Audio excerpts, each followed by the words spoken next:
warahmatullahi wabarakatuh. Alhamdulillahirrabbilalamin. Wassalatu wassalamu ala asyrafil anbiya'i wal mursalin wa ala alihi wa ashabihi ajmain. Baik, pada kesempatan kali ini terlebih dahulu saya akan memperkenalkan diri. Saya Suryani Tahir, SST, SKM, MKes.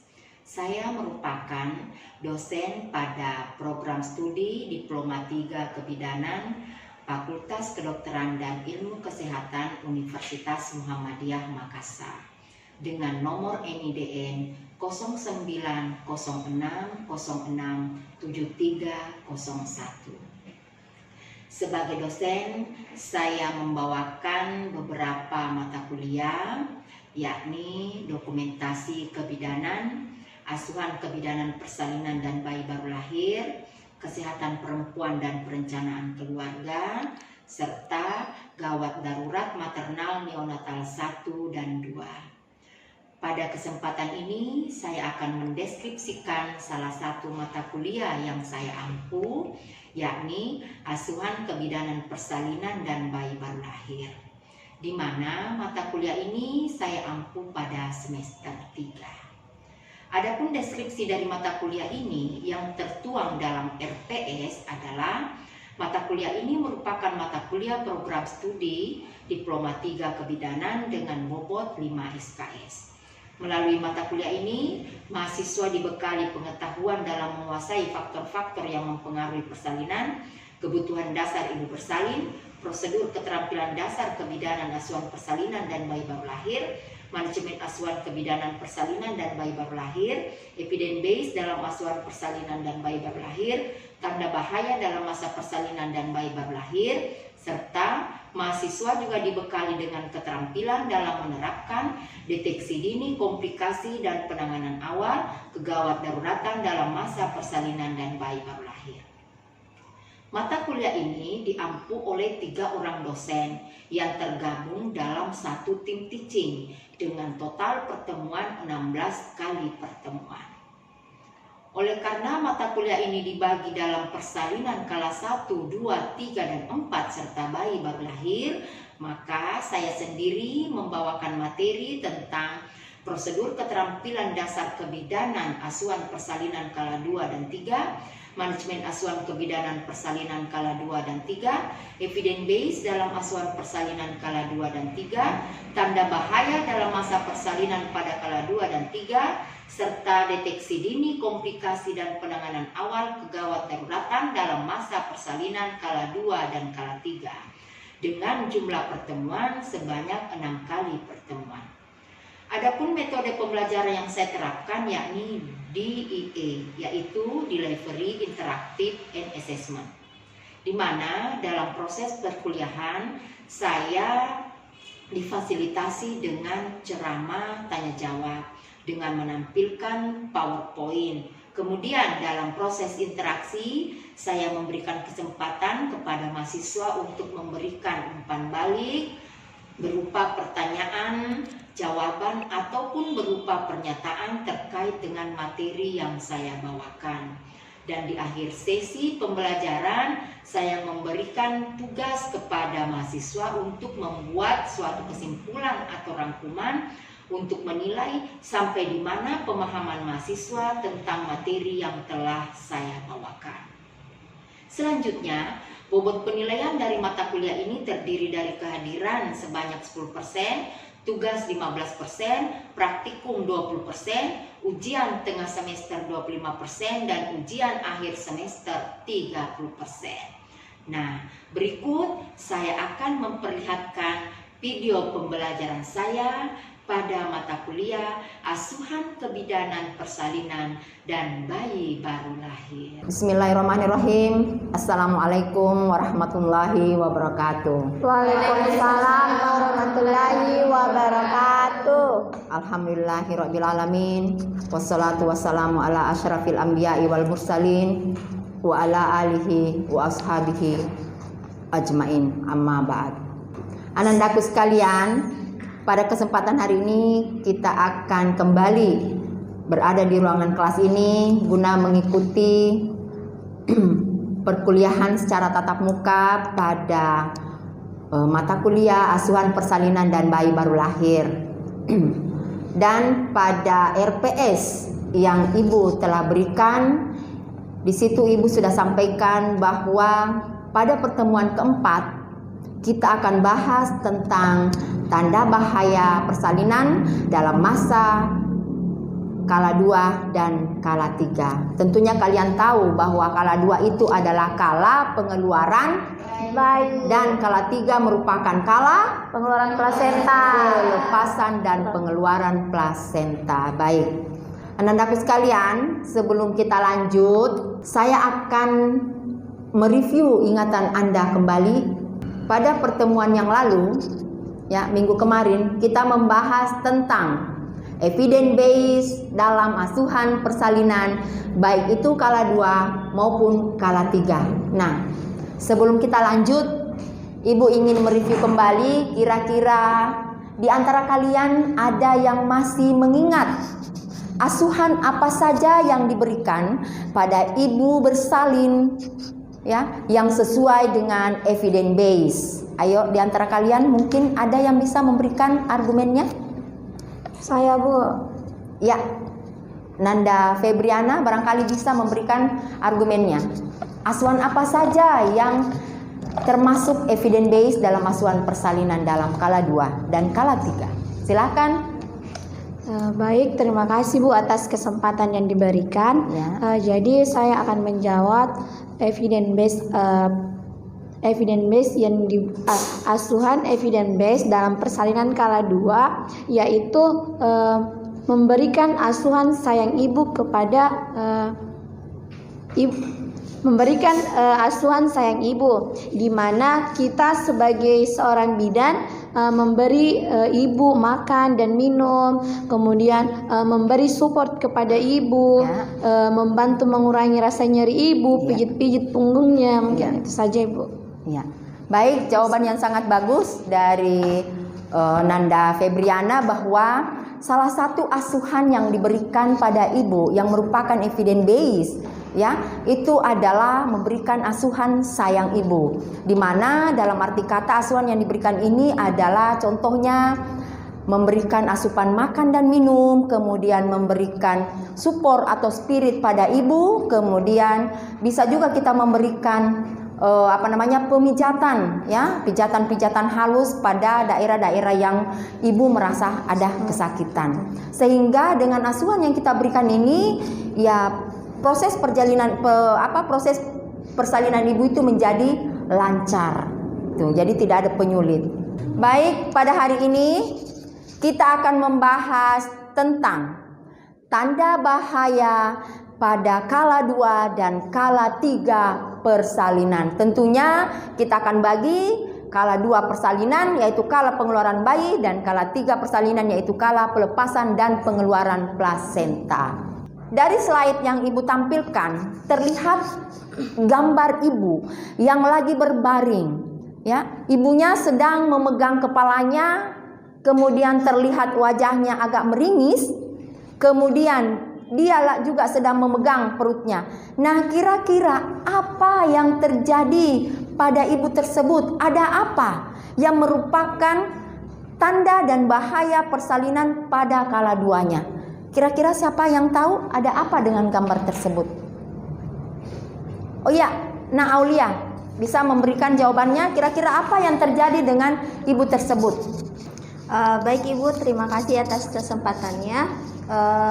Jadi dari gambar yang ditampilkan di atas itu, ibu sedang meringis dan memegang kepalanya, menandakan ibu sakit kepala tetap, dan memegang perutnya dan masih meringis itu membuktikan ibu merasakan nyeri perut yang hebat. Ya. Itu salah satu tanda bahaya persalinan yang merupakan preeklamsi berat. Terima kasih, bagus sekali jawaban dari Nak Aulia, bahwa dengan melihat gambar di atas, ibu sementara memegang kepala dengan wajah meringis, memegang perutnya, itu menandakan bahwa gambar di atas ini merupakan tanda daripada terjadinya preeklamsi. di mana ya, preeklamsi kita tahu bahwa peninggian tekanan darah di atas 140/90 mm hidrargyrum dengan satu atau beberapa tanda gejala yang disebut dengan impending preeklamsi.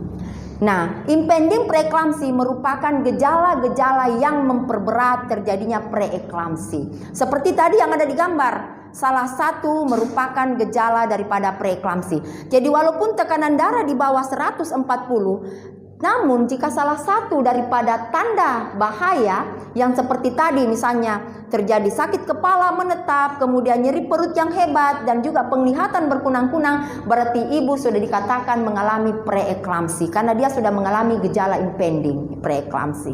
Bagaimana? Sudah dipahami semua? Iya. Baik, terima kasih. Kemudian selanjutnya adalah peninggian suhu ya di atas 38 derajat Celcius. Kira-kira ada apa ini? Kenapa ibu kok suhunya tinggi dalam masa persalinannya? Ada apa? Infeksi. Iya. Sering terjadi infeksi. Apa yang infeksinya di mana? Ketuban pecah Iya, dini. infeksi pada selaput ketuban karena ketubannya kemungkinan besar pecah sebelum dimulainya persalinan. Sehingga akibat selaputnya pecah, maka mikroorganisme dari luar itu akan mudah masuk ke jalan lahir sehingga akan menginfeksi daripada selaput cairan ketuban. Maka terjadilah yang disebut dengan amnionitis atau korioamnionitis. Ya, dan itu harus ditata laksana dengan baik dengan pemberian obat antibiotik atau tata laksana yang lain. Baik, kemudian berikutnya nadinya cepat di atas 100 ya. Di atas 100 kali per menit. Nah, sama tadi. Kalau ada ibu dengan peninggian tekanan darah biasanya dibarengi dengan nadi yang cepat. Ada ibu yang mengalami infeksi biasanya dibarengi dengan nadi yang cepat. Bisa dipahami? Iya, baik. Kita lanjut ya. Nah, selain kondisi ibu, juga biasanya janin mengalami gejala-gejala yang membahayakan daripada proses persalinan ibunya. Itu. Seperti apa contohnya? Janin dengan denyut jantung janin di bawah 120 ataukah di atas 160 kali per menit yang dikatakan kalau dia di bawah 120 namanya bradikardie. Kalau di atas 160 namanya bradikardie. Ataukah mengalami yang dikatakan gawat janin, artinya terjadi gangguan kesejahteraan janin dengan DJJ-nya kurang dari 100 dan di atas 180 kali per menit. Ini merupakan bahaya-bahaya yang akan mengancam kondisi janin tersebut dalam kafum utri. Nah, itu.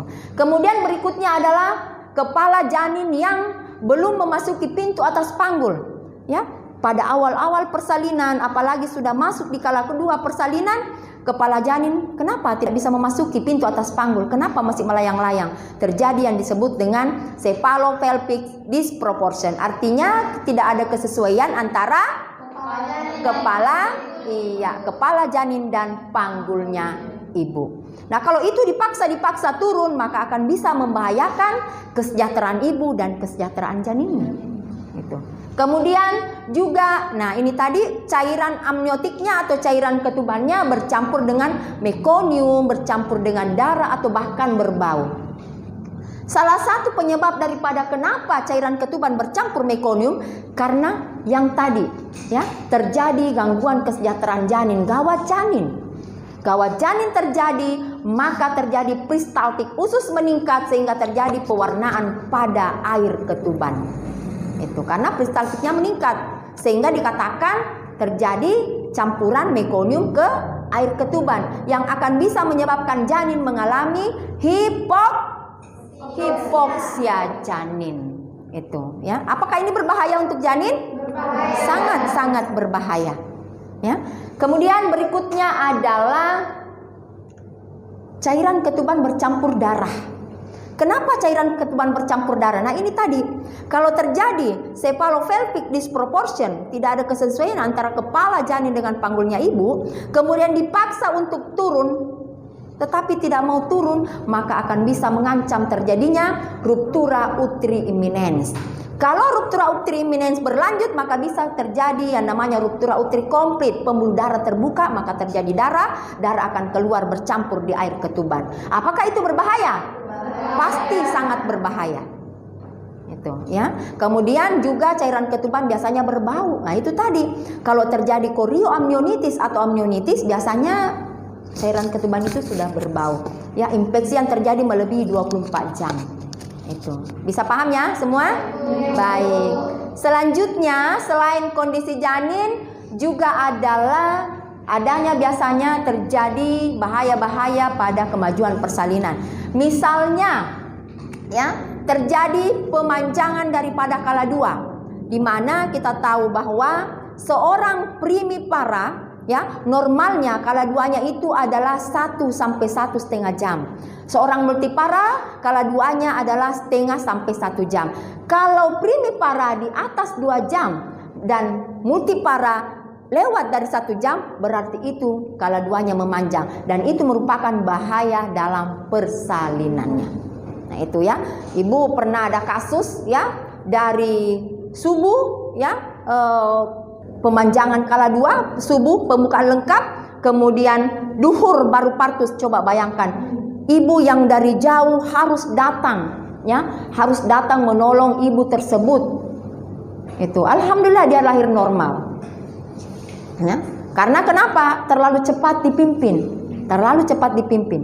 Kepala belum turun, langsung dipimpin, otomatis tidak akan sanggup untuk keluar kepalanya. Jadi harus kita melakukan penata laksanaan yang efektif, yang lebih bagus sehingga kepala maju. Itu ya. Kemudian kontraksi uterusnya tidak adekuat. Ya. Nah, ini biasanya terjadi ya, dan sering terjadi di lapangan. Kontraksi uterus yang tidak adekuat pada kala dua. Kenapa langsung kok hisnya melemah? Kenapa? Nah, ini akan menghambat proses persalinan karena hisnya menjadi lemah, yang dikatakan dengan inersia uteri hipotonis.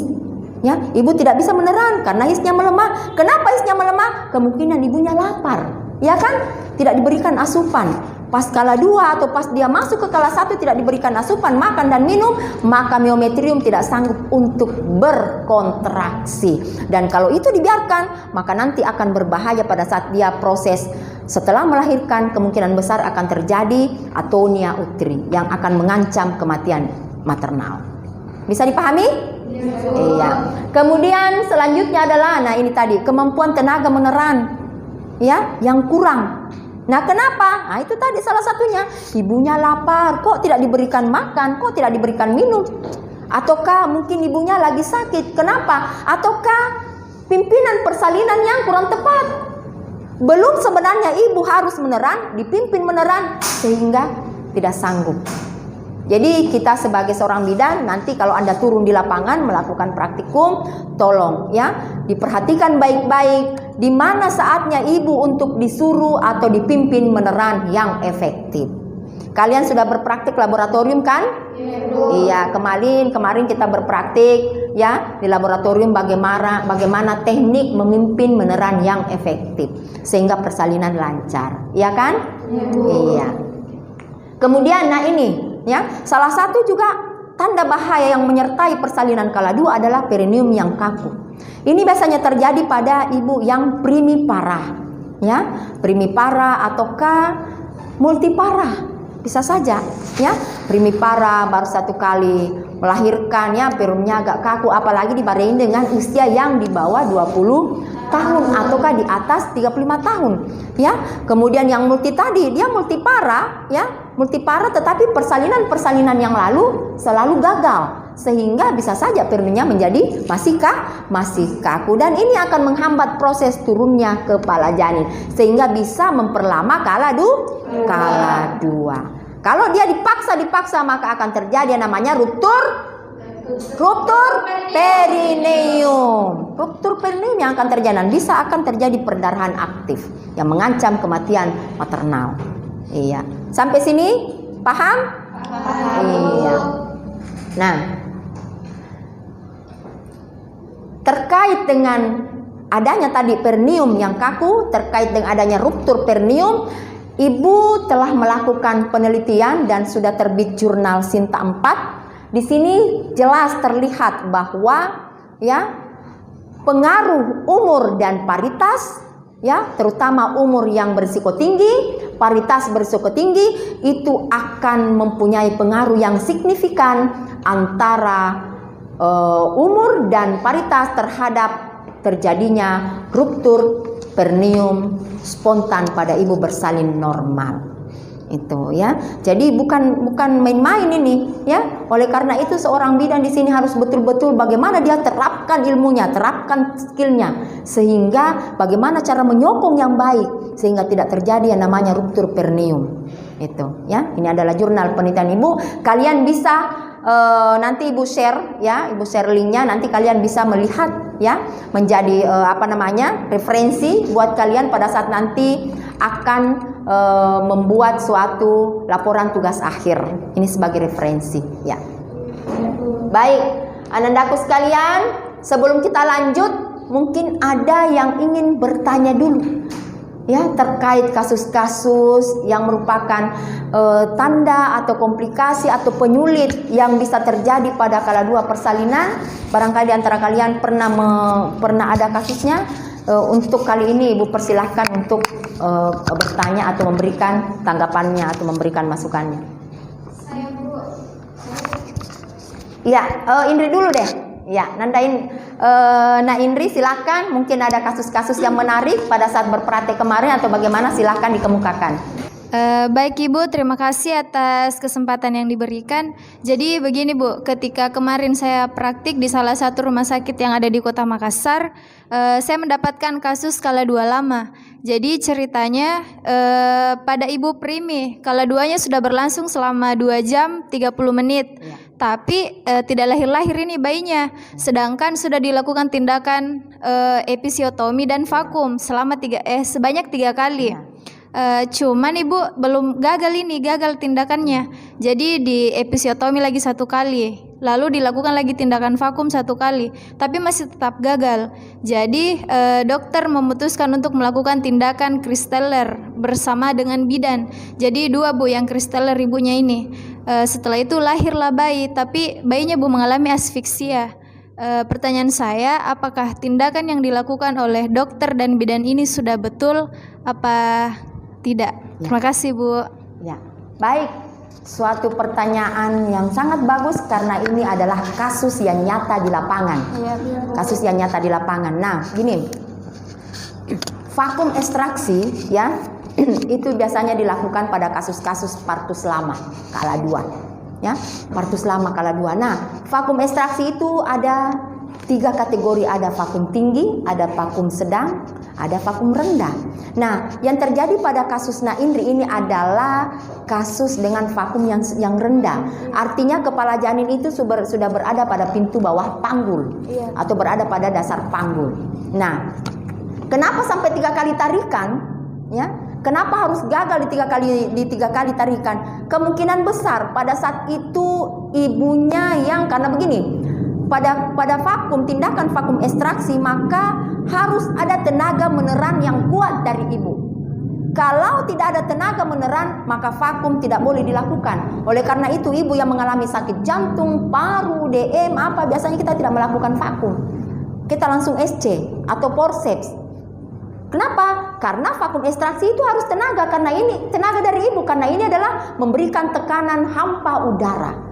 Ya, jadi melekatkan saja mangkok vakum pada kepala janin, kemudian tarikan. Jadi kalau tidak ada tenaga meneran dari ibu, maka mangkok itu akan lepas. Jadi yang pertama adalah tenaga meneran yang harus kuat. Yang kedua, pimpinan persalinan yang harus bagus.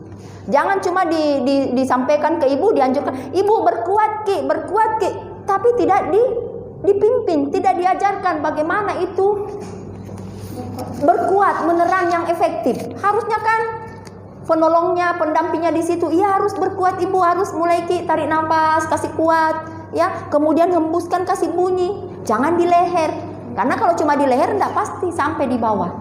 Nah itu, ya, jadi itu yang pertama, tenaga meneran yang harus kuat, kemudian pimpinan persalinan, pimpinan meneran yang harus. Nah, pada saat vakum sebenarnya 3 kali tarikan gagal, itu sebenarnya vakum sudah gagal. Harus SC, tetapi ini ya alhamdulillah bisa keluar, bisa lahir tanpa SC dengan pervaginam, bisa lahir. Kenapa? Karena ya mungkin tadi di kristeller. Nah itu juga kristeller juga tidak boleh terlalu kuat. Kenapa? Karena nanti bisa terjadi ruptur. Ya bisa terjadi ruptur uteri karena terlalu kuat kristeller. Ya karena tadi kepala sudah berada pada dasar panggul, sedikit lagi maka dengan bantuan kristeller dan episiotomi mungkin dilakukan episiotomi, mungkin lakukan episiotomi mediolateraalis sehingga kepala lahir. Tetapi apa yang terjadi? Karena dia lama maka bayinya mengalami yang dikatakan aspiksia neonatorium. Mungkin saja bayinya mengalami aspiksia berat. Bu. Selanjutnya kita akan membahas tentang tanda bahaya persalinan kala 3 atau kala pelepasan dan pengeluaran plasenta. Nah, biasanya yang dapat terjadi penyulit-penyulit atau bahaya yang bisa terjadi pada ibu dalam proses persalinan kala 3 adalah terjadinya plasenta yang belum lahir melewati 30 menit setelah bayi lahir. Ini biasanya dikategorikan kasus apa nih? Retensio plasenta. Kenapa dia retensio? Kemungkinan pembuluh-pembuluh darah dari plasenta yang menempel pada kavum uteri, pada endometrium, dia mungkin menempelnya terlalu jauh sampai ke dalam perimetrium. Sehingga sulit untuk terlepas, yang dikategorikan retensio plasenta. Sehingga melewati batas waktu 30 menit setelah bayi lahir, tidak lahir plasenta, itu akan bisa membahayakan bagi kondisi ibu. Karena nanti bisa kemungkinan besar terjadi perdarahan. Itu, ya. Baik, anandaku sekalian, mungkin ini yang sempat ibu berikan pada pertemuan kita kali ini, Dan sebelumnya kita mengakhiri, saya akan memberikan tugas dulu, Tugas adalah anandaku membuat suatu laporan studi kasus tentang manajemen asuhan kebidanan pada ibu bersalin kala 2 dan kala 3, dengan adanya tanda bahaya yang sudah kita bahas tadi. Apakah itu kala 2 atau kala 3 persalinan? Baik, ada pertanyaan tentang kasus yang ibu berikan, tugas yang ibu berikan, ada pertanyaan? Sudah ya? Iya. Jadi tolong diselesaikan tugasnya, insya Allah 3 hari ke depan di store ke ibu. Iya, nanti di-emailkan saja ke ibu, ya? Iya. Baik, anandaku sekalian. Mungkin pada hari ini sampai di sini materi yang ibu berikan. Semoga materi yang ibu berikan ini ada manfaatnya bagi anandaku sekalian, terutama bagi diri ibu sendiri, dan semoga apa yang ibu berikan pada hari ini itu nanti pada saat kalian turun ke lapangan, kalian akan mengaplikasikan apa yang telah kita bahas pada hari ini, maka kalian akan mengaplikasikan di lapangan. Oh, seperti ini yang dikatakan retensi, oh seperti yang dikatakan inersia uteri hipotonis. Ini penata laksanaannya. Itu, ya. Bagaimana? Setuju semua? Baik, anandaku sekalian. Terima kasih atas semua perhatiannya pada pembelajaran kita pada hari ini. Mohon maaf dalam pembelajaran ini ibu banyak kekurangan. Iya, sekali lagi ibu mengucapkan terima kasih atas segala perhatiannya. Mohon maaf jika banyak kekurangan. Marilah kita menutup pembelajaran ini dengan membaca hamdalah. Alhamdulillahirabbil. Billahi fisabilil haq, fastabiqul khairat. Wassalamualaikum warahmatullahi wabarakatuh.